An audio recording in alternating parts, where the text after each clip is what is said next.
The seagulls follow trawler. It's because they think sardines will be thrown into the sea. Thank you very much. Talking nonsense. So I thought, no, enough's enough. Why should I put up with that? Talking nonsense. So I thought, no, enough's enough. Why should I put up with that? Don't back down, double down. Don't back down, double down.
Yes, here we go. Bhoycie Bus is back. It's the Monday Club on Tuesday, Wednesday. Here we go. Wednesday. We're back, Jonathan. And you know what? You know, alcohol's not for everyone. Certainly not us. You were out in the As I take a sip of beer. You'd think we'd rehearse this. You'd think we'd learn. We don't learn. We don't back down. We double down, Jonathan. As you know, I heard it was a double lager that you're drinking right now. Brilliant to be back though, because we've got a busy schedule, Jonathan. The thing is, with 2 days off, people panic. They think, "Oh my God, what's happened with the bus? Where's the bus gone?" But Jonathan, all that means is you then get a jam-packed next 5 days, and what we have ahead is a jam-packed 5 days, because tonight we do the Wednesday Club, if you want to call it that. If anyone's got a better name for it, I'm more than happy to hear it. But we've got the Wednesday Club tonight, the TNF tomorrow, reflecting on the Champions League draw. We've got Friday Night Nostalgia, which is the new home for Phil McGinley's amazing series, Nostalgia.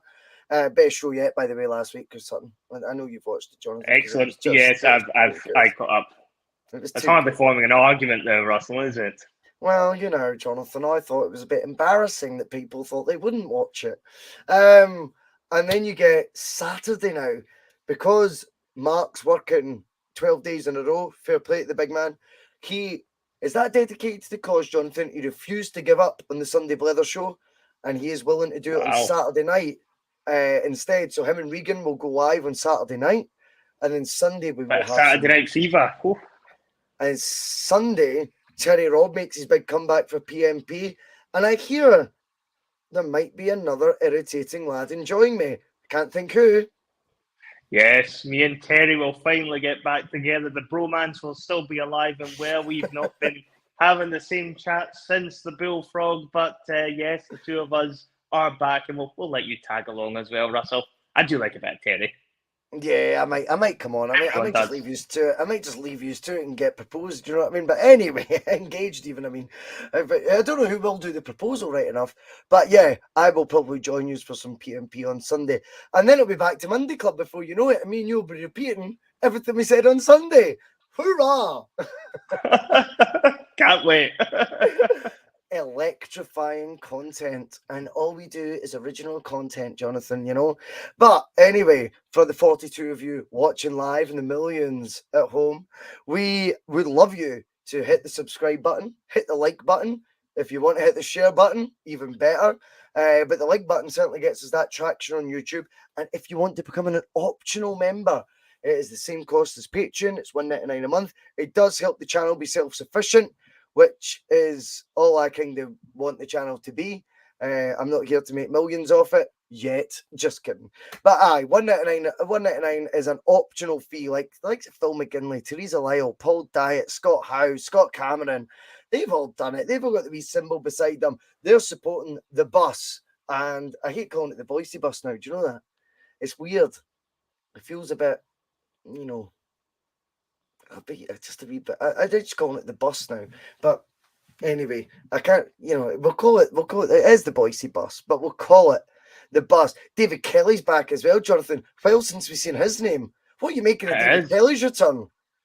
Wow, it's a slobber knocker, as JR would say. Was not expecting that. Big names coming out for a big Wednesday night show, clearly. So we've got a lot to get through tonight, and let's hope David is impressed with the content we have in store for him. Absolutely. Tattoo Face says I am not on the right side of the screen, but it looks more like I'm looking at you, doesn't it? It does a bit. It's Philly Canton Deck, though. It's kind of like you're kind of usually on the left and I'm usually on the right. And I think shall we change it? People, yeah, comfortable with it. There we go. But just to keep the passengers happy. I think they prefer seeing it. Familiarity, Russell. It's key. It's key. There we go. No worries at all. Mark Kearney cannot believe it's Monday already, Jonathan. Me neither. But, you know, it's a long weekend in Bhoycie land, and that's what we've had. We've got our own special calendar, Mark. We just work whatever day we want into it. You know, and that is the key. I mean, I think it's very important to remember, you know, I love doing these. I love it, right? I absolutely love it. But it doesn't mean I am bound by having, you know, every night of my life or every night that I've said I might do a pod, actually having to do it. It's just a hobby, and we love coming on and talking Celtic, and I'll do it as much as I possibly can. And if that means the odd night I miss out when you probably thought I was going to be on, I apologise. But it's like a bus. Sometimes they don't show up. Jonathan, that's all that nonsense out the way. Celtic. Now, let's talk about the news. The news that's in the new with Celtic right now. And I'm saying that for all those who want to call me a chukter. I'm using that word, the new, because apparently, Jonathan, if you're not from Glasgow, you really shouldn't support Celtic. You know, you're an idiot. You don't know anything about football. But because Jullien, I want to start with today, because Jullien leaves, Jonathan. £850,000 is the reported fee, under $1 million. I think he's 29. I don't even think he's 30 yet. He joined us for $7 million. He probably cost 25 to 30 grand a week for the last, 3 years. He's the latest first team squad member as well, though, to leave, Jonathan, this summer. Yet no fees have been brought in, like with any note. I mean, I think it's under $1 million combined for Rogic, Beaton, Jullien. When a Jetty leaves, inevitably it'll be for not a nominal fee, but a non-fee.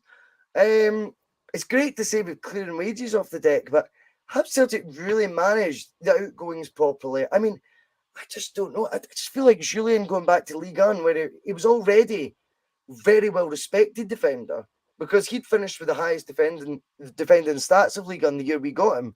We paid $7 million for Chris Jullien, Jonathan, when he had only 12 months left on his deal at his club, right? That's a fact. So, see, in my opinion, he's obviously got a pretty high stock over there. As I've said in the show before, I got in touch with my friend who does cover Ligue 1 as his profession. That's his job. He's a journalist for it. Robin, he does it for goal.com. And he says, Jullien's a player, mate, like a proper player when he was signing. He goes for 850 grand. Tom Rogic still doesn't have a club, released on a free a year early, right? And your Beaton leaves with the optional year not triggered. Ajeti will go. Let's be honest, Jonathan, we're not going to get a fee for him. He'll go on loan for a year or whatever, with us picking up half his wages, and then his contract will expire. I appreciate the fact sometimes you get, dead rubber signings. But have Celtic really brought in enough revenue, Jonathan? When you look at these players, you look at their ages. I mean, is it enough just to be doing what other SPFL clubs do and go, all right, just get them off the wage bill? That'll help. Because there must be severance pays. There must be, paying up contracts involved. It almost feels like, are we holding out enough for these guys? Should we have kept, for example, Jullien and held him to a £2.5 million fee? Has Ange made these judgments too early on Jullien? When it comes to the likes of Tom Rogic, the fact he's not got a club right now, would he not be better served still at Celtic, picking up the wage that we've probably paid 60, 70% up in one to let him go from that contract? I just find it a wee bit bizarre, the releases that we've made so far this summer. Yeah, it does seem a bit strange, particularly with some of the transfer dealings that we're actually looking at here. I think the main one that you've got to pick out is Jullien, as mentioned in the banner. I was a big outlay from Celtic at the time. Not to be frowned upon that sort of spending. It's very unlike the board to be throwing that sort of money about willy-nilly. And then, to see very little in the way of a financial return when it is time for his career to end is somewhat surprising, given how much the board tend to like lining the club's pockets, or indeed their own pockets, as some might argue is more the case.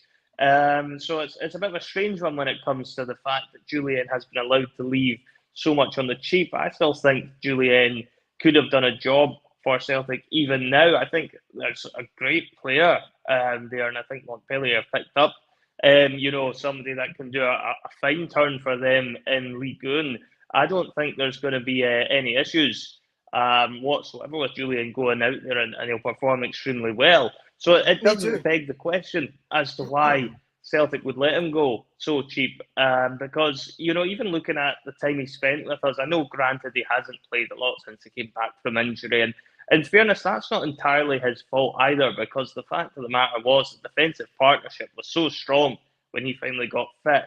It would have been very difficult to have justified dropping either Carter Vickers or Carl Starfelt in the second half of last season, because they were keeping clean sheets left, right and centre, and he's just never really had an opportunity to get himself back into the mix in that centre-back position. But if you were going further back, Chris Jullien has had some big moments. You look at that first season he had at Celtic, and he was producing big moments at both ends of the park. I think even when people still hear his name in years to come, they're always going to be thinking of either that goal against Rangers in the League Cup final, or that winner against Lazio in the Europa League group stages at Celtic Park. He's had two huge moments in front of goal for Celtic, and let's be honest, even that season when he played, he was scoring goals quite regularly, even from set pieces, and was proving his worth. And with particularly the extra sort of training that seems to be going into set plays now at Celtic this season, Jullien could have came on and been one of those type of centre halves that, if he had been playing, could have scored an absolute bucket load from set pieces, with the way Celtic have seemed to be targeting them this season. So, looking at it, just because of the fact he hasn't really been playing much this season, I think Celtic have sold him on the cheap. But I would throw it back to you, Russell, in the sense that perhaps they felt they had to, because of the fact his wages are admittedly quite high. Would you say that would be fair on the part of the board, that they're maybe just thinking, we need to get him off the wage bill, and we'll take what we can get just to clear those numbers away? Well, yeah, I get all that, and you're right. But I just feel like sometimes Celtic, I don't understand it. Like, for me, Jullien was a player that you could still upsell him a wee bit more. I think there was opportunities to give him minutes. I'll be honest, we're not privy to what happens in training, Jonathan. Of that, we can't deny. But on the park, what judgment has Ange Postecoglou made on Jullien? Zilch. None. There's no evidence to go by. That's a fact. Now, the impression I always got from Jullien was, would he be a bad trainer? I wouldn't have thought so. He didn't strike me as that. Is he a player that isn't of the ability of the Celtic team? I find that hard to palate as well. I'm not convinced by that, Jonathan. I think Jullien is very guilty, Jonathan, right now, of becoming the opposite of what we often talk about. So, when a player gets injured, right? And then we talk about they get better in their absence. Jullien's got worser. Right? Great word, which obviously isn't in the dictionary, but he has got worser. That is the truth. Jullien seems to now be, oh well, Ange doesn't fancy him, and all the fans now seem to want to go, do you know what? I actually thought he was kind of shite anyway. I find that hard to take. I don't agree with it at all. I do not think he's a an £850,000 player, and he's proven track record in Ligue 1. And Montpellier offering him a 3-year deal tells me they're going, it's not a 1-year deal based on injuries, Jonathan. It's 3 years he's got. This isn't a career in decline, you could say. Often you find players would leave Scotland for Ligue 1 anyway, particularly for a 3-year contract in the top flight in France. It's the 5th top league in Europe. You know, he's now going to be defending against Messi's, Neymar's, Mbappe's. That's now his job, right? You know, I think it's bizarre. And when I combine that with Beaton, Rogic, Ajeti, Barkas, we seem to have a complete reluctance to try and upsell these guys. Now, I can't tell them how to do that, you know, because I don't know enough. But I do think when you look at those 4 players leaving and you look at the outlay and then you look at the revenue, it just seems like, you know, if that's us conceding that we've got it completely wrong, fuck me. That is one hell of a concession that the Celtic board's making, you know? Particularly when you look at Barkas, he's on loan to Utrecht and he's gone, right? And it's on loan right now. We're probably paying a bit of his wage. I know folk don't want to believe that, but we will be. And then he'll go there for free. That'll be what will happen, Jonathan. You get Jullien, £7 million outlay. He goes for 850 grand. Add his wages into it. We're about 9 million down. You know, and I appreciate what he brought to the team, though. I'm very happy what he brought to the team. That's why I found it so hard to accept that he's just been shunned that way. But of course, it is Angie's gift to do that, Jonathan. That's the thing. You've got to back the manager on these things. And for whatever reason, though, I still think we've got the right to scrutinise and say, with Stephen Welsh, for example, I'm not on the, you know, I know Mark, we can have fun with Stephen Welsh at length. And I'm not going to go down that road. But what I will say is, surely looking at their 2 pedigrees, Christopher Jullien at the beginning of this season, you know, was more befitting of, you know, getting an opportunity at Celtic. He only ever came on as subs, and I think he started 1 game, and I think he was almost held to a higher standard as well, Jonathan. I think Jullien had a period at Celtic where I think he was a mainstay of the team and just came in and he's looked at it differently. That's fine. But there comes JR. Let's bring up JR's comment. Wage freed up. My ambition for the player has been a first team regular for 2 years, Jonathan, right? And he's missed, let's be honest, a year through injury. Surely the fact that he lost his place in the team through injury, and because we were a winning machine, that's why he couldn't get back in. That means when he was part of the Celtic team in a successful spell, he's still got 12 months left. Surely in 2022, and we always talk about this the other way, Jonathan, elevated transfer fees in this modern era. How is 850 grand befitting for Chris Jullien with 12 months left? Yeah, it's very strange, and I think it kind of almost goes back to a conversation that me and Phil had on Nostalgia about a month ago, where you actually can draw parallels with Chris Jullien almost being hung out to dry, like Bobo Balde was towards the end of his career. And that's the sort of cynical side of me, I guess, coming out on this, is that the fact the Celtic board have perhaps told Ange Postecoglou he's taken up too much wage and we just don't want him there, and we'd rather you try to find him a way out and try and build the team around other players. I mean, let's face it, Stephen Welsh is not going to be on the same type of wages as a Chris Jullien, much the same as Stephen McManus back in 2008 wouldn't have been on the same sort of wages as a Bobo Balde type figure. So I think there is definitely some element there to me that suggests that, you know, the board might have been quite keen to get him off the wage bill, given the fact he wasn't guaranteed to be a regular starter. And would have most likely been a bench player to begin with and have to wait his opportunity. And I think the board are probably looking at that and thinking, wage-wise, if he's on whatever it is, £30,000 a week, then that's just something that we don't want to be paying on somebody like that that's not going to be getting games. So it's one of those ones where I can kind of see it, but at the same time, you look at it and, Celtic, generally speaking, do pretty well, I would say, on selling their players, when they've been playing. They do tend to get good fees for players, even when they're in the last years of their deals, and it seems as if they've down tools point in case being Odson Edward, last season, where Celtic, got, good money for him in the end, considering Odson Edward had just gone off the rails completely towards the end of his Celtic career, and he for me, had checked out long before he actually left for Crystal Palace. So, from that point of view, I don't know how Celtic can't turn around and use the positive attributes that we've already talked about with Chris Jullien as quite clearly being, if he hadn't got injured, he could have very well started as Postecoglou's number one centre-half. In fact, he absolutely certainly would have. When I'm thinking back to who Postecoglou would have inherited before he signed anyone, Chris Jullien, if he was fully fit, would have absolutely been playing at centre-back and would have been his number one option.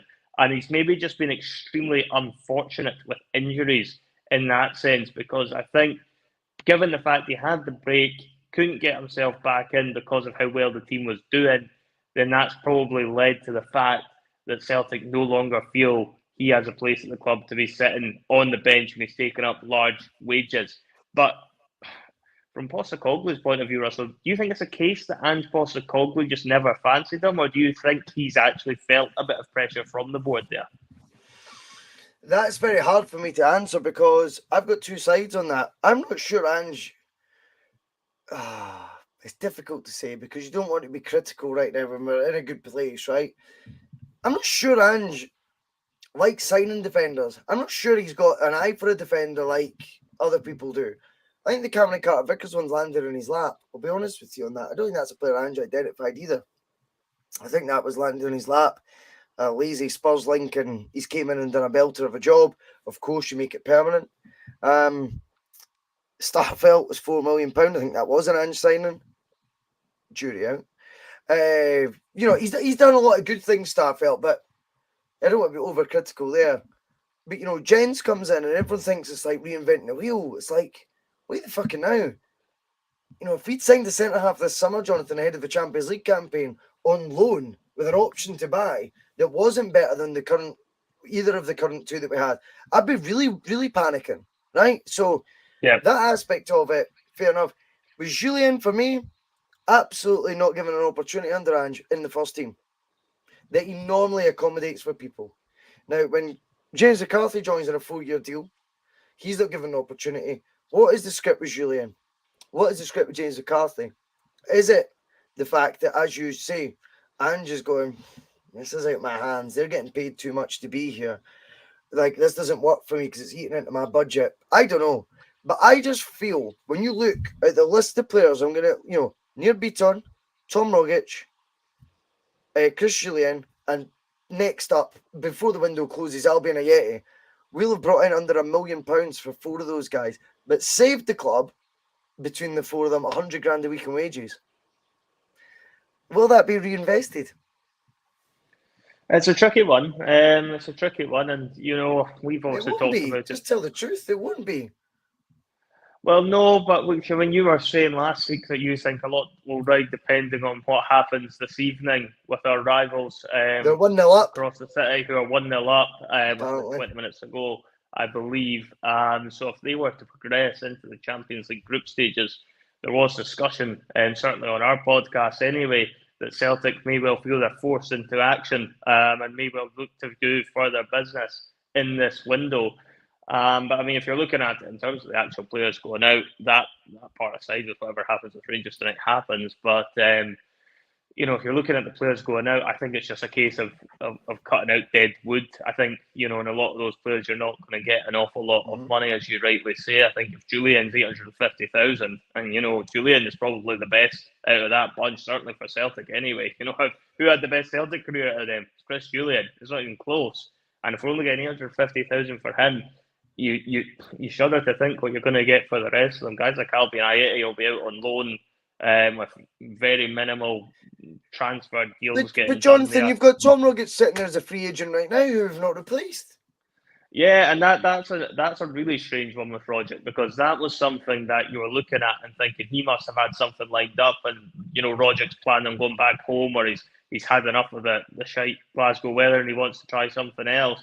And that was kind of the angle I thought we were going down with Tom Rogic. But certainly with the benefit of hindsight now looking at it, Tom Rogic is still clubless. I think he was getting linked with Everton, Russell, fairly recently. No one believes that. Which was a strange one to have really been linked with for him, because it seems to me as if it's obvious his next move would be abroad. But the fact that nothing's actually been tied up for Tom Rogic does raise questions there as to what's actually happened, particularly when he did still have that extra year on the old contract.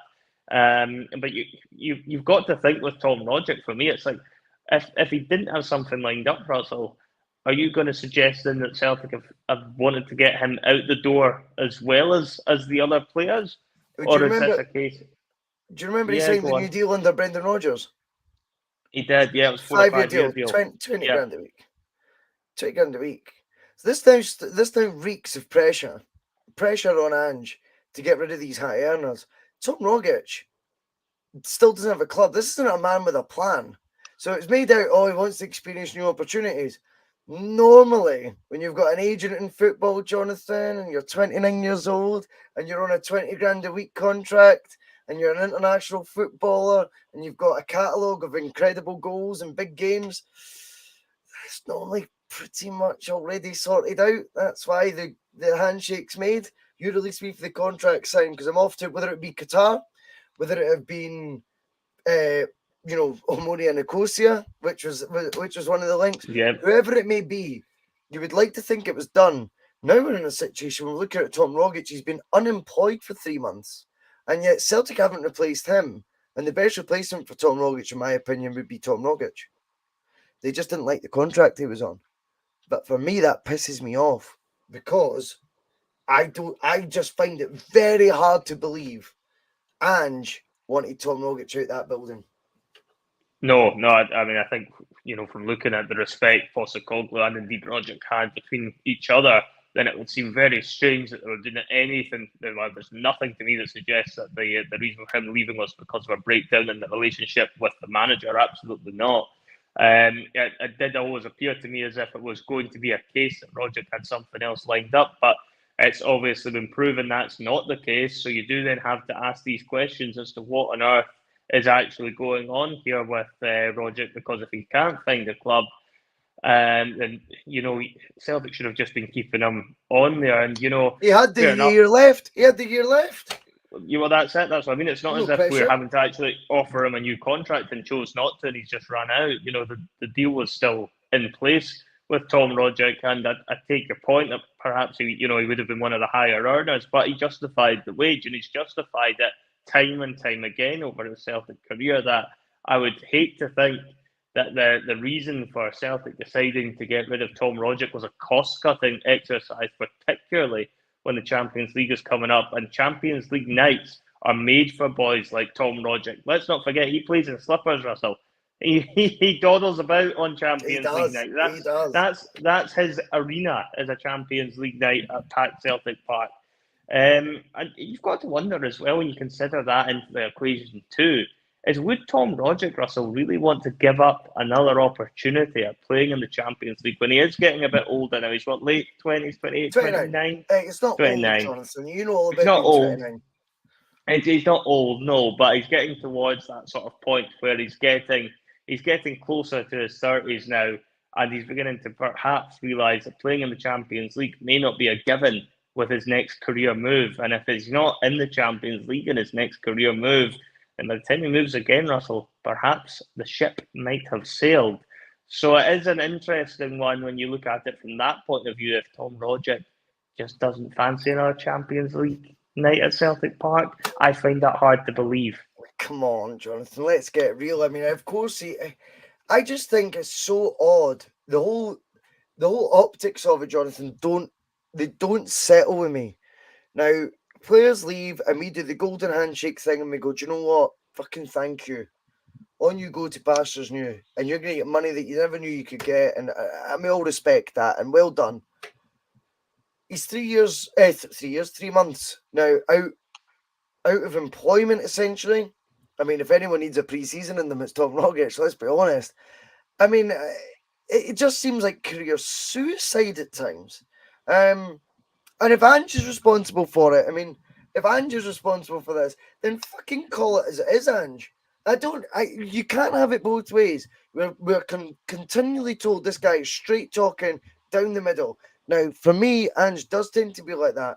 I would have expected him to say when Tom Rogic left, he didn't fit into the plans that we've got going forward. I think Ange is more capable of saying that. I thank Tom for everything he did in this season. He was massive. But going forward, I told him how I felt about the way the team's progression would be. And, you know, he wasn't going to be a part of it. So we agreed to part ways. I think Ange is capable of saying that. So let's not dress it up as, oh, you know, it's Andrew's, you know, he doesn't fit his thing. He played him enough games last year, Jonathan, to make sure that, yeah, he does. Right? In my opinion, anyway. So I just feel when you look at these departures right now, there's a bit of a concern. Anyway, we will move on because it's not just all about departures, Jonathan. We've got a new boy, still not confirmed yet. I don't know when Celtic are planning to do it. They were probably hoping Rangers get pumped out the night and then announce it, you know, at full time at not Ibrox and the Philips Stadion. That'd probably be Celtic's mantra to do that. They'll probably announce it tomorrow morning. Haksabanovic, another winger. Yes, it is another winger. It's an interesting one, Haksabanovic, because I didn't really expect Celtic to be looking for another player for that position, because I would say if you look across Celtic's squad, the wide areas are probably our strongest areas. Now, obviously, I don't know much about this player in question and to how good or otherwise he may choose to be. But, you know, if you're looking at it, you know, you've got Jota in there, you've got Abada in there, you've got Maeda, and you've still got James Forrest in the background there as well. And you've got to think, if we get this boy in, then that's going to have to push James Forrest down to fifth choice, you would think, winger. And James Forrest just signed a new contract in the summer, which to me doesn't really add up and make sense as to what Celtic are looking to do there by bringing another winger in. Now, that this might turn out to just be something that's just came out of the blue, and perhaps this guy is, you know, even better than Jota for all I know. I've not seen any of him play. I have no idea how good the man is, and maybe it's just been an opportunity. Yeah, I don't think he will be, but it could turn out to be an opportunist sort of move where it was a player they didn't expect to be able to get, and then it turns out Celtic that is the case. It's landed in their laps, sort of thing. And you know, if that turns out to be the case, and he turns out to be as good as some of the other wingers we have at the club, if not better, then you know you've got to always look at progressing the team. I mean, I think looking at it for me, I find it hard to see where James Forrest fits in going forward if that is the case, because he was already on the periphery, and I didn't understand the new deal. If he's going to be fifth choice winger now, Russell, do you think with this man coming in that James Forrest's time at Celtic is really up and he's just going to be running down his contract? Well, let's play devil's advocate on it all, Jonathan, because apparently 1 minute it's the manager's decision to let Tom Rogic go. So if the manager makes all the decisions, he gave James Forrest a 3-year deal. Oh, yeah, this summer. Yep. Which is what doesn't really make sense for you then go out and buy another winger. Let's just get real here. He doesn't make all the decisions. We all know it deep down. We want a kid on. Ange comes in because he's got the authority that he does, and he's got that presence. And yeah, of course, I think he's made very, very important decisions that are huge. Let's just tell the truth. He doesn't have carte blanche, Jonathan, on every call that's made by Celtic.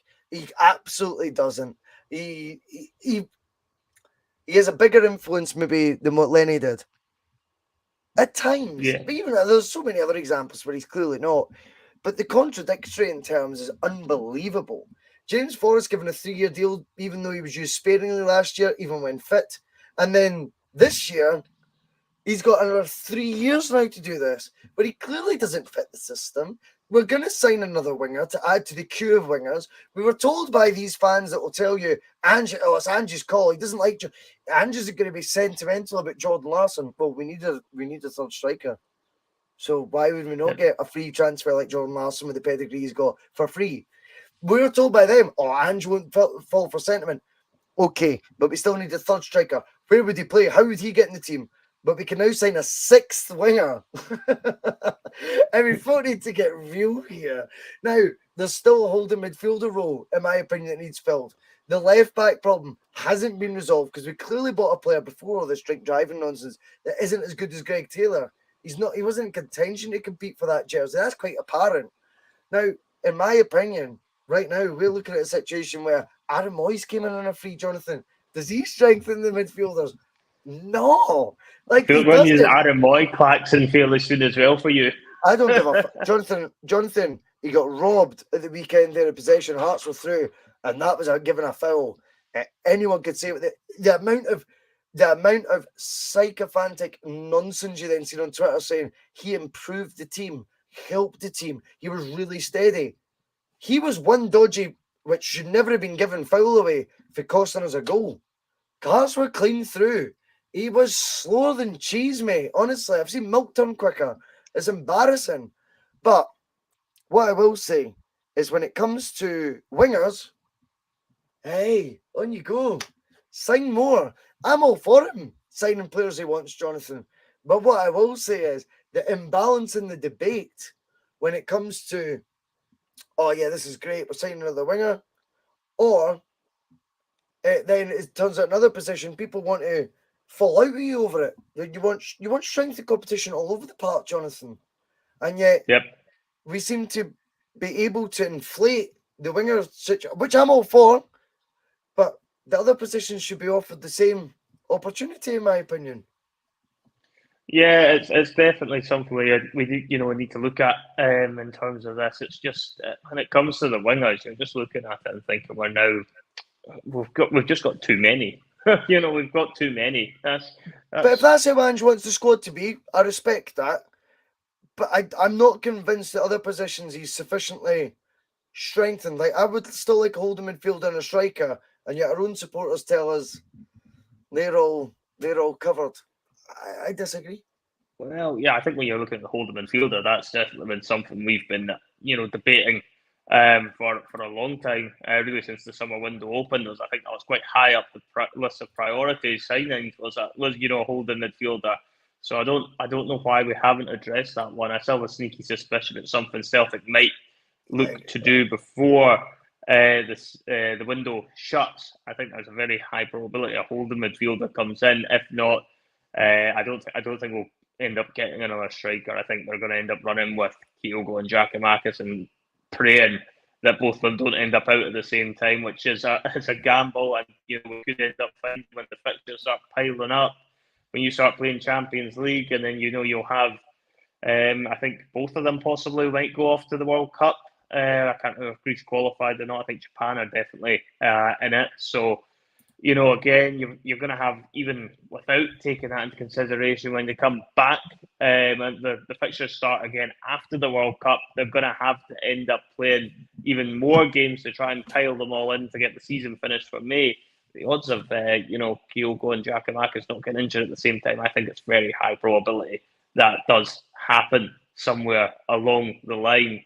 And obviously there's no fallback option. That's a natural striker in that position. You are going to have to put a square peg into a round hole if we find ourselves in that situation where you're either going to have to put Aliya Labada up front, or you're going to have to mix it up and put Maeda through the middle, and neither of them are just, for me, natural strikers whatsoever. I think Maeda is one people might have thought could have been the striker, but it's not really happening at all.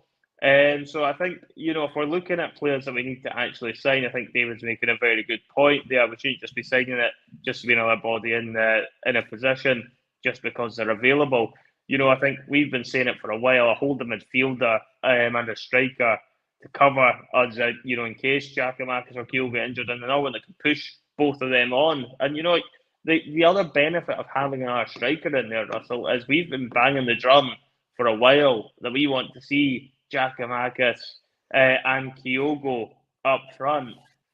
But if he's not got any other options to play up front, Russell, he's going to be a bit more reluctant to even give that a bash, is he not? Because then he's going to end up potentially looking at it and thinking there's a higher probability of one of them getting injured if they're both on the pitch at the same time. I agree with you. I think it's very interesting with the signings we're making. The winger position, genuinely, let's be honest here, that was the least of my concerns. As an subsidiary, Jonathan, I'm not a football manager, right? I'm a fan. But as a fan, if you told me, where do we need to strengthen? Winger. Would I have said winger? I can't imagine it. Not certainly before. A goalkeeper to challenge Hart, tick. A left back, is it a tick? Is it a tick? A striker, and of course, the holding midfielder role. I am just not convinced that I don't think the manager focuses on that, Jonathan. I think it's a bit, how do we say it, Tommy Burns-esque to make it sound like it's not a criticism. Does that soften the blow of people? I think he likes forward players, Jonathan. I think that's what he likes. I think he's got an eye for them. How is his eye for defensive-minded players? Not entirely sure. I think as well that, you know, the option to go into this season, a Champions League season, without a third striker, is it an option? It's just ridiculous. It's verging on the ridiculous. However, we're in the final 7 days now. When I say, please, sir, can we have some more? There's also necessities that need to be brought in. If the holding midfielder answer is going to be Aaron Moy, because he tidies things up and he plays really good square balls and he won the ball, he pickpocketed Hearts at home, I honestly think they're kidding themselves. I think folk have fallen in the trap.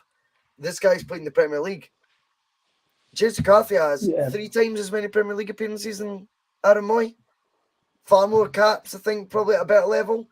I don't understand all that narrative. Everyone is sucking up the manager's arse a wee bit with this. Let's be completely clear here. Aaron Moy doesn't improve that first team that David Kelly's talking about, that you're talking about. That is facts. I think it would be great to see a physical, profiled, holding midfielder come in. Someone with a bit of bollocks about them, Jonathan. In the men's game of football, before anyone accuses it of anything else, the men's game of football, I want to see some bollocks, right? I'll clarify that. Do you know what I mean? But that's what I want. And I also have to say, we are now in a situation where the other lot have made it. You know, I think that's them qualified, if I'm not mistaken. I think it's just finishing, I think, by the sounds of it. But it looks as if they're going to get over the line, yes. So, and we've got no idea now, Jonathan, what the next week brings. I believe there is a loose cannon aspect still in that Rangers board.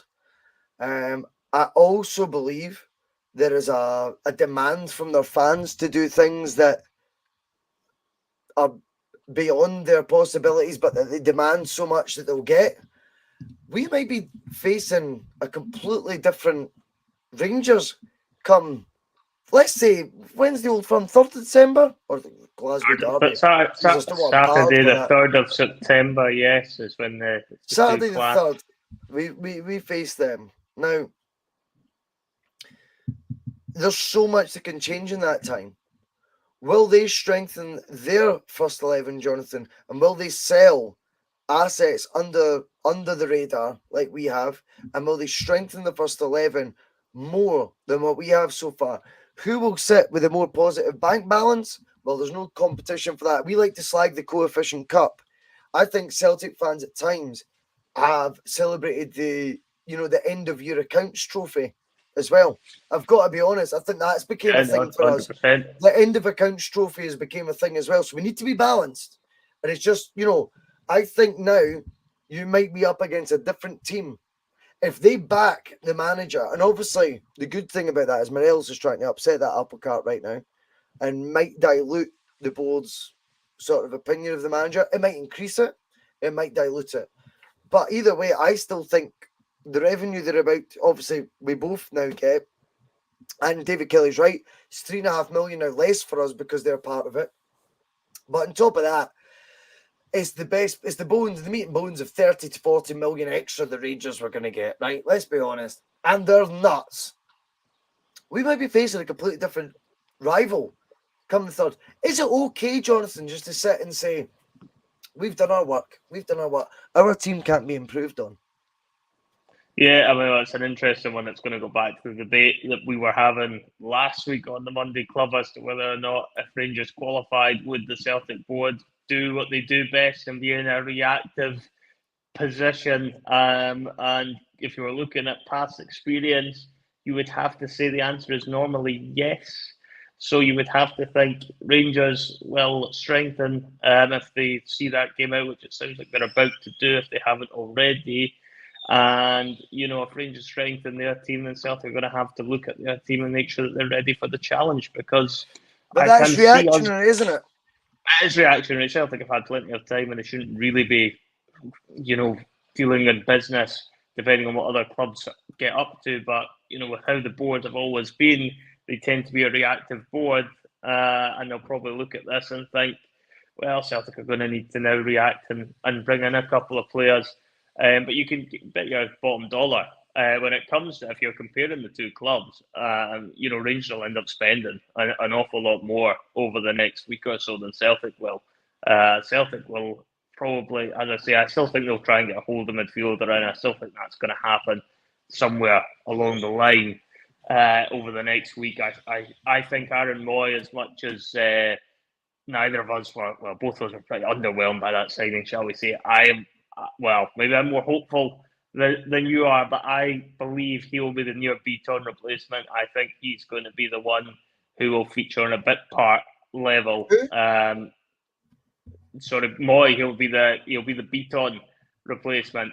So I think, if that's what ends up happening, then it's not the end of the world. If Aaron Moy's the guy that they're pinning their hopes on as being the guy who's going to protect at the back line, both domestically and in Europe, then we're in for a whole different prospect of a season. I still think Celtic will bring in a holding midfielder before the season shuts. I don't think they'll necessarily bring in a striker. Yeah, sorry, the window shuts. Yeah, but if better before the season shuts. We're waiting for the season shuts and we're in a bit of bother. We'll be a bit of bother. We're going to play in Champions League next season, put it that way. But, it'll be interesting. I think because the board's reactionary, I wouldn't be overly surprised if there ends up being somebody else on top of the holding midfielder that comes in. And whether that player is actually going to improve us or not, or whether it's just going to be a classic panic buy and hope for the best, I don't know. But when you look at it, how our board tends to react to situations, Russell, it seems very unlikely to me that they aren't going to be looking across the city now and thinking, we'll see what they do. And then how pathetic is that, though?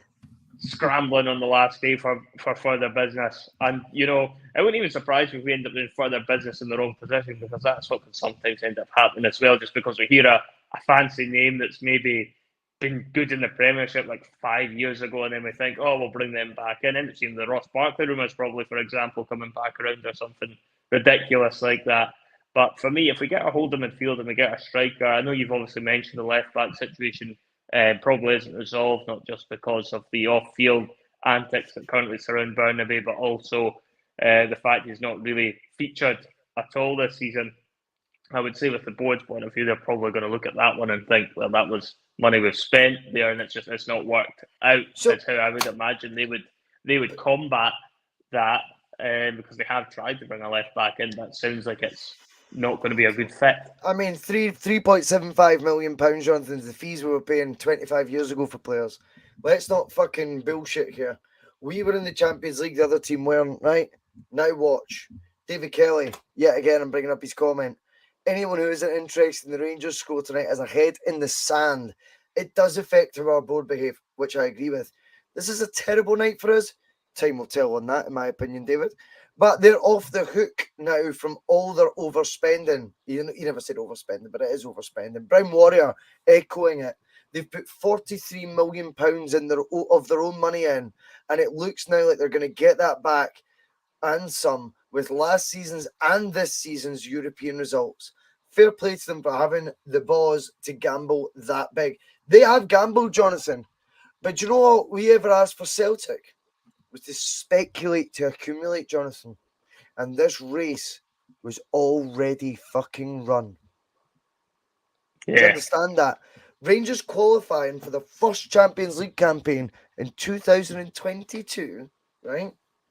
See when their new incarnation joined or their demotion. I'm past caring and getting drawn into all that bollocks, right? Because either way, they've had 2 efforts at the Champions League. They made it 1 out of 2, a 50% hit rate. That's more than Celtic have when they've had a clear run at it since 2011-12 season. 2011, in fact, was it 2011-12? So, in that time, we've not made the money we should. And now you're right. We're now talking about how does Celtic react to spending we don't even know Rangers guaranteed will make, but we just expect them to make. That is so, so sad. And it is true, though. Now, what has happened is in the next week, Jonathan, I expect Rangers to spend big money. I don't think the kitchen sink they'll throw at it. I don't think they'll spend the full 40 million. I thought that initially. I've kind of retracted that. I don't know where they are financially. I don't know all the ins and outs. What I do know now is, though, I think that's now a profit-making business. See all this, what's that, Phil McGoblin or whatever his surname is? I can't pronounce it, right? But he used to always love leaving his articles with they're a loss-making business without a credit line from a bank. Well, I think they're now probably a profit or at very worst breaking even business that doesn't need a credit line from a bank. Attractive to investors as well, then, Russell. You know, if you're in the Champions League, it's very attractive to investors. So now overdraft potential's become a thing.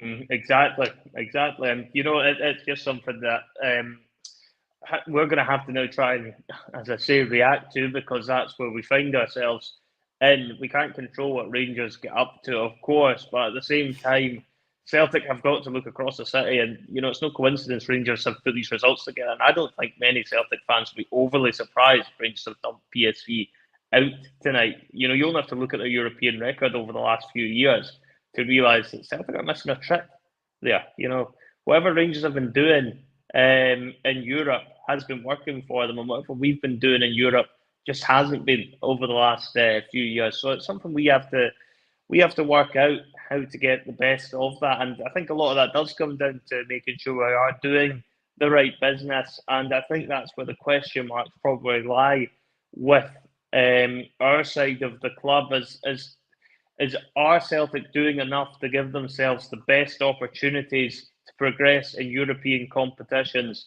when you consider yourselves? And I don't really like doing the comparisons too often, but you've got to look at them sometimes, particularly when, you know, Rangers had another big result in Europe today. You got to a European final last season. You've got to look at it and think, what is it they are doing better than Celtic in that situation? Because they are clearly doing something that we are not. Would Celtic have got past PSV tonight? Well, I don't think any of us would have been overly confident of it, Russell. I know for a fact That's a good I answer. certainly would have been. It's a good answer. But, you know, there's a lot of comments coming. I mean, you know, Big Kevin 14, a member, a regular passenger on the bus. Anyone would think we were shite. That's not what we're saying. But let's contrast and compare European form over the last few years, Kevin. Let's tell the truth. Let's be realistic. That was a tie that we wouldn't have fancied because based on facts, we don't qualify for the Champions League through the same rounds that Rangers have had to compete in over this season. We don't qualify for it often. We've just had 10 years of a body of evidence, by the way, to compare that with. So this isn't about us now saying Ange Postecoglou's team's bad. It's not about that. We're talking about the club as a whole. And over the last decade, there is results, examples, and embarrassments that tell you we don't navigate these rounds that Rangers have this season as well. And now we're left in a situation where all said and done, we had a clear run at it for a decade. And now the team that we all love reading blogs about and we all reading are about to go bust and we all reading Mike Ashley's coming in with tanks and all this bollocks is now gone. It's absolutely gone. It's now a level playing field, Jonathan. It's now about how we deal with this. And now it's going to show we will be reactionary, not proactively facing this team. Stubbsy Sauce comes and says PSV were gash. Rangers scored from another goalkeeper error. I get this. This is technicalities, but you can't deny their European results time and time again are consistently better than what Celtic's European results have been consistently time and time again. The technicalities of poor goalkeepers, etc., we can pinpoint them every now and then, Jonathan. But I think now we are going to find us having to react to what is, unfortunate, whether people like it or not, a race. The turtle is caught up with the hare, Jonathan.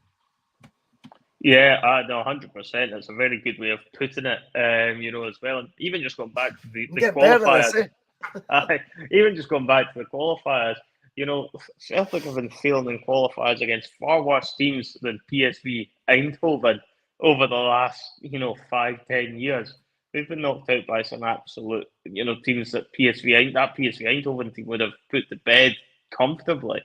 So I think there's definitely an issue there that we need to look at. And I'm seeing some of the comments are obviously talking about styles of play, which I think that's what David was alluding to there. But at the same time, you're looking at qualifiers we've played in previously where, Celtic went in as favourites in a lot of them, and we should be able to play our own style of football when we're the favourites in a game, and it's still not always worked out. And in fact, more often than not, it hasn't worked out for Celtic. So there has to be a change in sort of mindset there from a Celtic point of view, and sometimes you just have to accept that when it comes to the other half of the city, they are doing certain things better than us.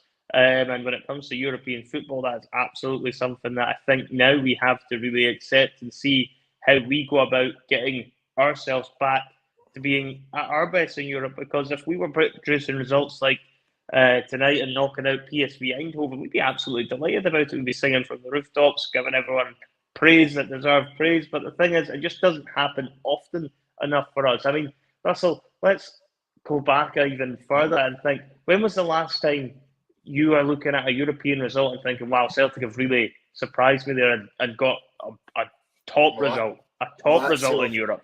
Lazio, and even then it's Europa League.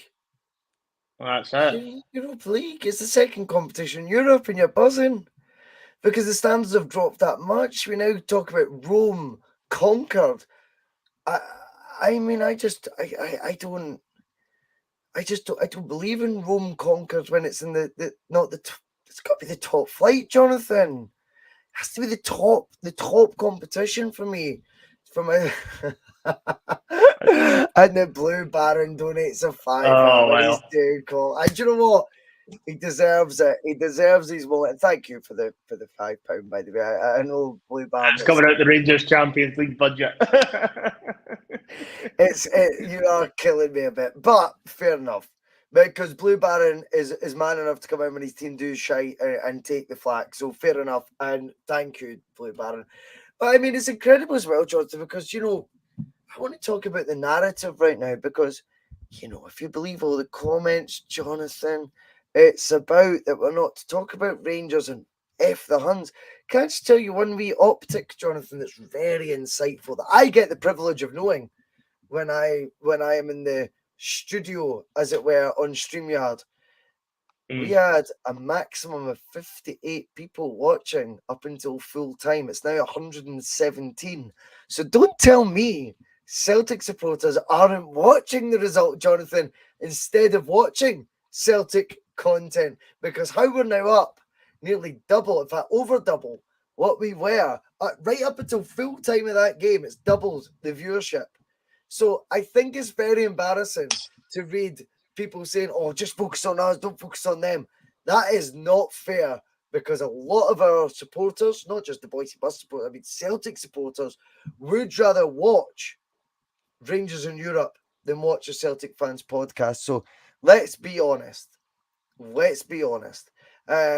Stop all the negative talk. We are Celtic. Why is it negative talk, Robert, to tell the truth? That's what I want to know. If you want propaganda and you want Pravda and you want us to say Celtic's amazing and Celtic's transfer strategy's been brilliant, then I'm happy to have that discussion in 3 months' time.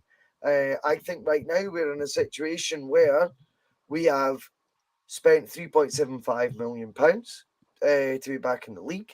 We are supporting a team that had a 10-year head start on their rivals, and tonight ends the discussion. We are now level pegging. The duopoly is back in place, as Brown Warrior calls it. Is this what Celtic always wanted? I don't know. I don't know. But let me assure you, anyone who thinks the duopoly isn't back now are now talking out their fucking arse. We have to accept now, no matter where we start this season now going forward, it's level pegging. Okay, we're 2 points ahead. That's great. But let me assure you, right now, Jonathan, the competition is back where it was 2010-11 season. Yeah, it feels You've like got a it's, I mean, question, I can tell. you're almost going further back to that than that. To be fair, though, when the last time both teams were in the Champions League, I think you might be going back to Sound the Klaxon, almost the Martin O'Neill era. I think it maybe happened in Strachan's second season, maybe. Both Celtic and Rangers were in the Champions League groups. It's been a very long time. It's probably about 15 or 16 years since both were dining at the top table, if you like. And we'll find out just how well Celtic have improved in Europe, because it'll be interesting to see how both teams get on from a supporters' point of view. Of course, as well. Of course, we've got the draw coming up tomorrow evening, and we'll all be interested to see who both Celtic and Rangers do indeed draw, because there'll be plenty of subscribers and viewers that'll be wanting to see Rangers get the toughest draw possible. My hunch is that, as it stands, if we're looking at European football, I think Rangers will probably pick up more points than Celtic. I'd be agreeing with Mark Kearney, who I've seen in the comments there, but there might be some changes over the next week that causes me to change my mind. We're obviously going to need to see how Postecoglou tries to set up. A lot of people seem to be suggesting that the reason we're not as good in Europe as Rangers is because we set up. But does that not mean then, Russell, you have to adapt to play the fixture, and maybe Rangers are doing that better than us, and maybe we have to accept that sometimes we're not going to be able to play free-flowing attacking football all the time on the European stage. It's interesting that, going even further back to what you were talking about, the last time Celtic had a big European result, you're talking about Lazio in Rome. That season then goes on to make us feel very optimistic about Europe, and then we get dumped out by Copenhagen immediately after that in the round of 32 in the Europa League, and again a very much a 50-50 game. So I think Celtic haven't really done as much in Europe as they should have done, probably since the Martin O'Neill era, and that's not even me trying to sound the klaxon that time. That's just a fact, unfortunately, that Celtic, when it comes to European football, particularly after Christmas, Celtic haven't won a tie since. Henrik Larsson was playing up front. It's something we need to address. And I think the board are going to be feeling under a bit of pressure, I think, because naturally fans are now going to be looking at what's happened across the city. And I think a few of them are exactly the same in terms of the fact that they all see what's happened with Rangers, and they're going to look at it and think, well, Celtic need to be responding to this, and there's maybe that little bit of anxiety there creeping in, and there's got to be concern. When Rangers get results like they have again tonight, Celtic have to be able to respond to that, and it'll be interesting. I think Celtic are now going to go out, and I think they'll secure a hold of midfielder. I actually wouldn't be overly surprised if there's another one in the building outside of the winger as well. I think we might do 3 deals before the window shuts now. Right, okay. Let's hope that's the case. Let's hope that is the case. Is that the reactionary spending, Jonathan? Well, it's certainly. I think the winger is obviously that's one that looks like it's pretty much done anyway. That's really another 2 we're talking about after you take him out of the equation. I think a holding midfielder was something that was being sourced. I wouldn't be surprised if there is one reactionary signing, if you like, Russell. And as I say, I wouldn't even be overly surprised if it turns out Scott wants us to do a Champions League draw watch on. Completely forgetting, Jonathan, that I have a full-time job. Scott, I love you, and mate. I have other plans, unfortunately, as well. I'd love Scott just to tell my work. I'm going to stop everything I'm doing because I might make 17 pence on YouTube tonight and do a Champions League draw watch on. It's a lovely thought, but sadly, Scott, I will be doing my full-time job, which I want everyone in the chat to know. If we miss nights and we do that, it's very important people realise I've got a 37.5, 40 hour, really it's 40 hours when you take in your lunches, or 40 hours a week I need to commit to doing just to get paid each month. So yes, I would love to drop everything, Scott. Tell my boss, fuck off, mate. I'm going to do the Champions League draw live for 93 pence on YouTube or whatever it may be. We need to be real here. And sadly, that won't be the case. We'll be doing the TNF live as normal. A few hours after my 8-hour day is done, I will do another hour and a half commitment to doing something that I enjoy doing, which is the TNF, and we will review the draw then. Sorry, And but I just that'll need be to a make very it clear. I just don't that'll want be a folk very having exciting false draw. I don't want folk having false expectations of this channel, you know? Go No, on, Jonathan. 100%. 100%. I certainly think, if we're going to go back to the excitement, Russell, because I know that is what we are here for as well, and it is positive in the sense that, Celtic are going to be in this draw, tomorrow, and regardless of where we think the club is at and where we're going to be, whether we're going to be ready or not for the European challenges that are coming up over the coming months, it's good to be back in it though, isn't it? It's good to be back in the Champions League. Is it a bit diluted for me, the fact that our celebration of being back in it is because it's the first time we've been back in it since what season was it, Jonathan? Roger's second season, was it? 17, second 18? season, and 17, 18. Yep, that'd be right. Anderlecht, I think, was the only team we beat that time around, beat them 3-0 in Belgium and lost the rest, maybe. So that's the last time we've been in it. And now we go back in it, and it's a big deal, and it's lovely, but also the Ugly Sisters in there now with us. And it's their 50% hit rate of attempts at it. I don't care. People can say that, oh, you're focusing on that all you want. I'll be honest, I think it does show you that we've made many mistakes in the last amount of years. I look at the guy who's scoring goals and cost 1.8 million. We've failed miserably, and I think we have to be honest. We have to be honest, Jonathan. The fact that we're not 12 years in advance of this club. We're now actually back, club company. Anyone wants to go into that, go read some blogs. Go read, there's plenty of blogs that will fill your wee head with love about that stuff and make your tummy feel warm that they're not the same thing.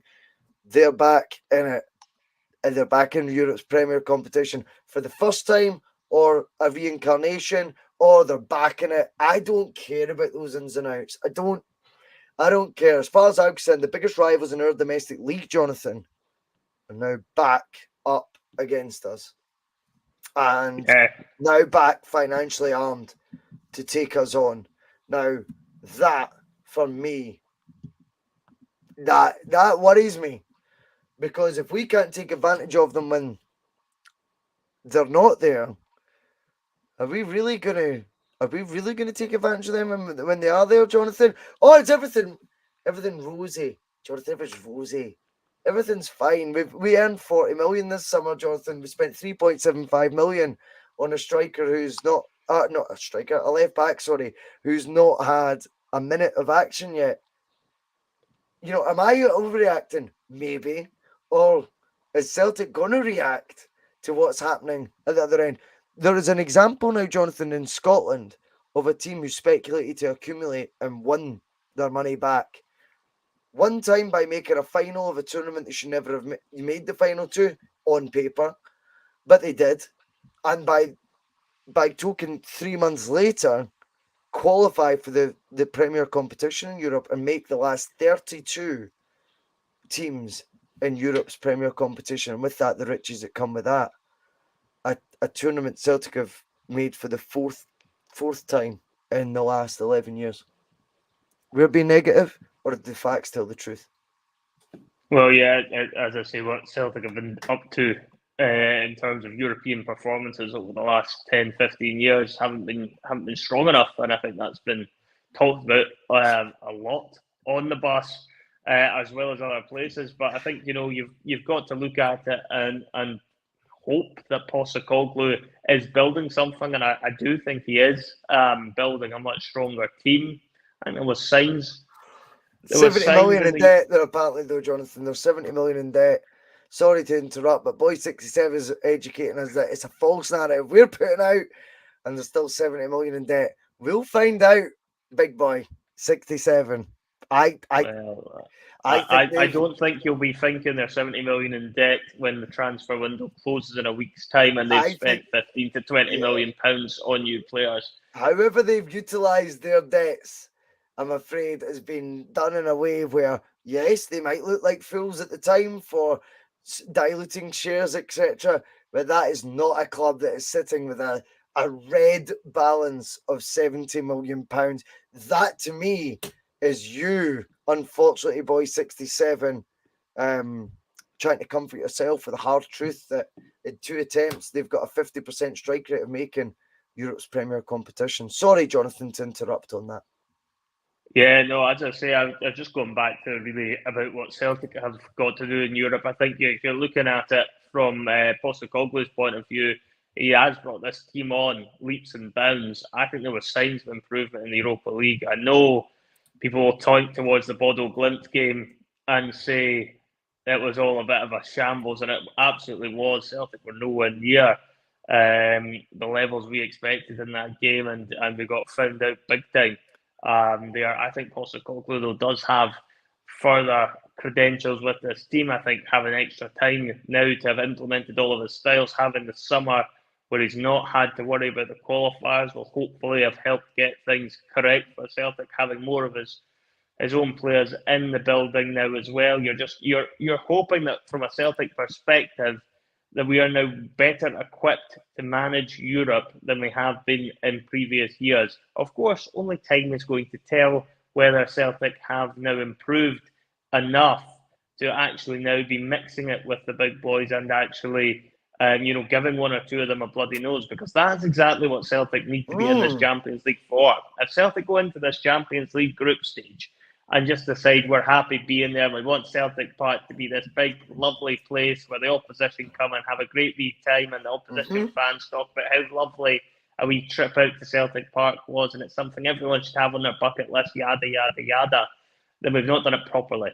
And you can look at it from the other perspective, is if you think for 1 second Rangers have now qualified for this group stage and are going into this competition thinking they're just there to make up the numbers, you are woefully mistaken. Rangers will go into there and they will give somebody a bloody nose. I'm convinced of it. Ibrox, they will give somebody a bloody nose unless they get hit with the group of death. And even then, I wouldn't be overly surprised if they managed to get something with the way they've been playing in Europe over the last couple of years.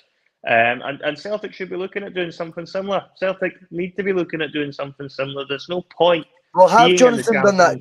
Jonathan, I'm sorry to cut you off, but I'm going to have to challenge it, because, see, at the end of the day, you're talking like Celtic need to look to see what they can do in the Champions League. There's 7 days left of a window. Celtic knew they were in the Champions League 3 months ago. Yeah, and I think Celtic probably feel that's not changed. I take that point. But as I say, I think obviously we'll get a hold of midfielder in before the window shut. I think that would have happened regardless of what happened tonight. I think there might well end up being one more in, but I do take your point that the board could have done more to have backed the manager throughout. I think there has been 1 or 2 underwhelming signings. I think there's been some good work that they've done, as well, and bringing in Jota and Carter Vickers both permanently, because there was talk at the start of the window that we might only get one of them amongst the fans anyway, because we didn't really fully trust the board. And I know we're not really overly keen a lot of the time on giving them credit, but I thought they did okay with that. To be honest with you, I think they did all right there. But if you're looking at the window as a whole, I think there definitely could have been more to have been done for Celtic, and time will tell over the next 7 days how much more business will get done as to whether or not this ends up being a good window or a great window or a mediocre window. And if I was to ask you the question, Russell, if we were to I guess look at the window as a whole now, how would you kind of feel the window has gone? We'll we'll account for the winger coming in because I think that's almost a certainty. Jonathan, how can I assess the window when we're being, Boy 67, I think he's very much comforted by the fact that it's factual, it's not speculation. They are £70 million in debt. Look at their accounts. Now, these accounts that Boy 67 speaks of that show Rangers are 70 million in debt clearly make him feel better, but I'm not quite sure they're in the non-fiction section or whatever section it would be, Jonathan. That isn't, but whatever. Are you suggesting they're in the fiction section, like Harry Potter, right beside that? I think they might be beside some Roald Dahl books. However, Boy 67, when he talks about Marhin loans, I don't know what they mean. I don't know if that means say Martin loans, Mormon loans. What is he talking about? Marhin loans in default, you can prove eitherwise they will be sanctioned by the law for riddling the same books I was just referring to. I think, Jonathan, I don't think there's any financial fair play rules coming in at Rangers anytime soon. But Boy 67 lets himself down, Jonathan. This is where people argue the person and not the points that they make. He's doing well. He's getting people to reply to him, and at that same token, I don't claim to be an accountant, but I'm sure you will prove it though with your knowledge of running pubs. Boy 67 has went from, let's be honest, the far-fetched opinion and the comfort blanket opinion to now the ridiculous. And I'm sorry, Boy 67, comparing me running pubs to the fact Rangers of tonight earned the same money Celtic will, or a 40-60 split of that Champions League revenue that Celtic will make tonight is just, I don't know who it is you're trying to appeal to now with those comments. It makes absolutely no sense whatsoever. David Kelly's proving it. They don't have 70 million of debt. You can't read a spreadsheet, David Kelly says, but Boy 67, he still wants to come back, Jonathan, because it's not just about me running a pub at some point. He wants to tell you the money is owed to a loan company that don't owe shares, so it can't be anything to do with diluting shares. If Rangers are £70 million debt, right, I will be absolutely astounded. I think you've run away with a lie based on nothing as well. I'm not sure where, Jonathan, ourselves comfort each other that Rangers on the verge of the brink. They're on the brink of disaster. I don't know where we end that conversation. I ended it a long time ago, right? I'll be honest.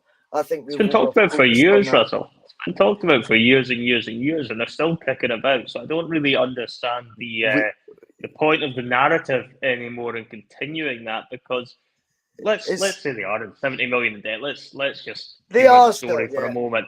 Yeah, we'll humour the story for a moment, and we'll say that they are still 70 million in debt, and hopefully they go tits up in the next couple of weeks.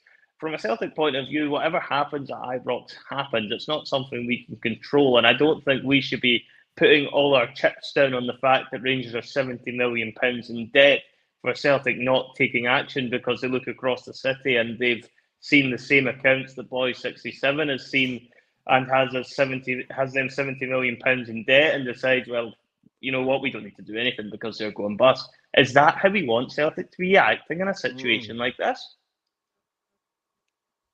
I mean, I don't think so. I just don't see it. I mean, I don't get why you would. If Rangers were £70 million in debt, surely that shouldn't be turning around and making Celtic look and just think, well, we can just sit and do nothing, just because we've seen Rangers accounts, and Rangers accounts have been showing that 70 million debt or whatever debt they've been in for the last 5 or 6 years. Jonathan, this is a guy who's telling me. Because I used to run a pub, now he wants apologies. I don't think I'm going to give him that, Jonathan. No, I don't really understand it. Maybe he's got a bit emotional over the whole situation. He's talking about a pub that I left 6 years ago. Turned over £1 million, by the way. You're right to bring it up, mate. Turns over £1 million in weight sales, but to bring that up, It's quite incredible to think that would be a point that you would use to strengthen an argument. Tonight, let's be clear, they are about to now be on the cusp of making an extra 30 to 40 million pounds revenue. If anything we could say to back up Boy 67, Jonathan, it would be this. Rangers spend what they can't afford, let alone what they can. They seem to have a hell of a Correct. lot more credit in the bank, whatever you want to call it, or a lot less of this 70 million now due based on their qualification. I take it he's taken into account the fact they qualified tonight. So that 70 million because they were due 110 million before, or is it now 70 became 30? Because either way, they spend. And I just hope everything Celtic's done, Jonathan, this summer. I want everyone to look themselves in the eye on this one. See once the window's shut. See once the 6 games of the group stages are played. I want all us Celtic fans to look each other in the eye, tell the truth, and say, did Celtic equip themselves with the tools that they had? Not 70 million debt. We're a club in the plus. I'm sure even Boy 67 will agree with that. So Boy 67, I'm sure he'll tell us how much we've got. How much we've got in our bank. So, see, come after the 6 games. Will Celtic have used the money that they have to the best of their ability, Jonathan, and equipped himself in the Champions League the best way they possibly could? And I am sure we will look at it honestly, without being biased, and we will look at the other team in the city and see what they've done with the debt that they have or the money that they have. I don't care how you want to look at it. Let's just say whatever it is they think they've got at their disposal, as Boy 67 would call it, I think it's money they do have at their disposal now. However they spend that, see after the 6 group stage games, let's assess all the results and let's use done the most of theirs, and let's fucking hope Celtic's master plan that we're watching right now is indeed that, and no one is questioning why we didn't just go that bit further. Is that fair? Yeah, I would say so. I think it's all going to be coming out in the wash over the next week or so because Celtic will need a couple more bodies in, and you're just hoping that over the next week or so that Celtic are able to get the players in that they need, and that the board have been paying attention to what's been going on, and it does feel a little bit like Groundhog Day.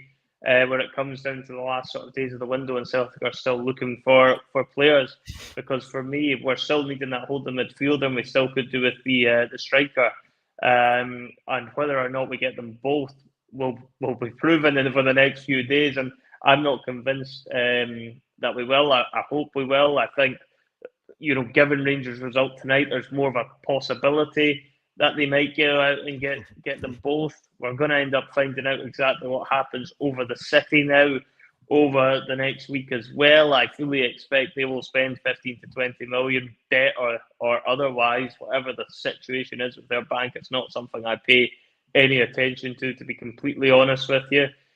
So I'm looking at it from a purely Celtic point of view. Is I think for me, if Celtic are able to get in a holding midfielder and another striker, then for me, I think the board have done their bit in this window. The question is, Russell, will that happen? Well, I think they'd be doing their bit as well, Jonathan, as long as deep down, I would have thought it's part of the plan. They do it in the final week once the other lot have qualified. I find it very unpalatable that those signings have been made without it being reactionary, as opposed to why has it not been done over the last 3 months? I mean, Boy 67's been great fun tonight. He's calling people fannies. He's saying we're worse than the Celtic way now. He's talked about my pub. I don't think he knows, Jonathan, anymore what he's on about. It's a real pity because it's great to talk negatively about our rivals, Jonathan. I love it. But to say they are £70 million in debt business and they're about to operate as a business 70 million in debt is fanciful at best, Boy 67. Why not tell the truth? They will not be acting 70 million in debt. You are definitely in denial. You're sugarcoating the situation against us. It's a pity. But the way I see it, Jonathan, is game on. Game on. And if we are now back level pegging, and some people are alluding in the comments that this is exactly what Celtic wanted all along, like Sir Peter Lawwell, maybe that's the case. But it is game on now, Jonathan. Brace yourselves. We're 2 points clear. Absolutely. We were already in the Champions League. Absolutely. Our rivals just went in the pot above us, though, by the way. Just, I know folk don't like to want to know that. So, we will find out. But to Boy67 and the rest, whether it be 70 million in debt or 129 people watching live right now, Jonathan, all the answers will be delivered. There is 7 more days at the window. If that football club's 70 million in debt, I don't expect them to spend a penny. And if Celtic are not the reactionary club that I do think at times they are, we won't spend a penny either because everything's sorted. Everything's fine. Yeah, well, that's it. TikTok, Russell. TikTok. 7 days. The clock is ticking down now, and we're about to find out. And it'll be interesting. Maybe us and maybe Boy67 will be able to join us, hopefully, at the start of September before the big derby, and we can reassess the position as to whether or not Rangers are still spending money, because I fully expect they are going to chuck another 15 to 20 million pounds at it over the next week. And then, Russell, the question is, how does Celtic react? Because this is now going to be a pivotal week in where not just the two clubs end up in Europe, but where the league title ends up come the end of the season. Absolutely. And we look forward to it. I just want to say a big thank you to everyone who's watched 127 now. And again, I know a lot of you come in and tell us, who cares about them? It was 59 people watching live up until full time, by the way. So we all need to be honest. They're not noisy neighbours anymore. They're a challenge. And I am all here to discuss, Jonathan, all things Celtic and all things that can affect Celtic. And unfortunately, I count our rivals in that equation. It has been brilliant fun with you. But as you say, Jonathan, 7 days is a long time. We will reconvene this time next week. Obviously, we'll do the Monday Club before that. But we will be doing a deadline day special. I think it's the 2nd of September. It will be maybe the 1st.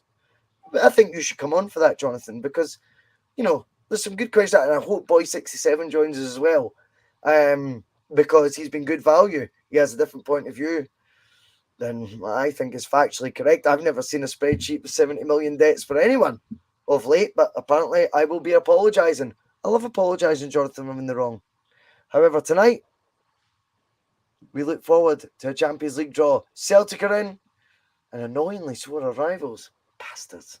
Anyway, we'll see how that pans out. We'll be back for the TNF tomorrow, the Thursday Night Forum.